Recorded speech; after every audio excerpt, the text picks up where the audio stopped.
আরে ওখানে কি রাখা ওটা? ওটা দেখি একটা নারকেল। যেভাবে হোক ওই নারকেলটা দিয়ে আজকে নতুন একটা কিছু বানিয়ে দেখবো। কেমন লাগে? প্রথমে সুন্দর করে নারকেলটা কেটে নিলাম। কেটে নিয়ে এবার ছুরি দিয়ে এমনভাবে নারকেলটা ফাটাবো যাতে ভেতরের অংশটা খুব সুন্দরভাবে বেরিয়ে আসে। যাতে খোলাটা দিয়ে আমি একটা কাজে লাগাতে পারি। এখন যাই। এখন ও বাবা! মা দাদি দেখে আজকে অবাকই হয়ে যাবে। কি সুন্দর একটা জিনিস বানাবো।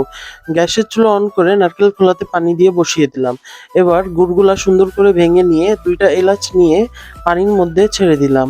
এখন এটাকে খুব সুন্দর করে গরম করে আমি একটা কাপে ঢেলে নিবো। আরে! এখন তো আরো কাজ বাকি আছে। তাড়াতাড়ি করে নারকেলটা কুড়িয়ে ওর মধ্যে দিয়ে দিই। আচ্ছা বন্ধুরা, মায়ের মতো ভালো কেউই বাসে না। তাই যারা মাকে ভালোবেসে থাকো অবশ্যই আমার চ্যানেলটা লাইক, কমেন্ট, শেয়ার করবা এবং আমার চ্যানেলটাকে সাবস্ক্রাইব করে দিবা। আর ভালো না বাসলে অবশ্যই দূরে থাকো। এখন আমি এই চাটা খেয়ে দেখবো। এই তুই আমাকে চাটা দিবি? তোমরা খাবে? নাও খেয়ে দেখো। আচ্ছা বৌমা, তুমি আগে খেয়ে দেখো কেমন হয়।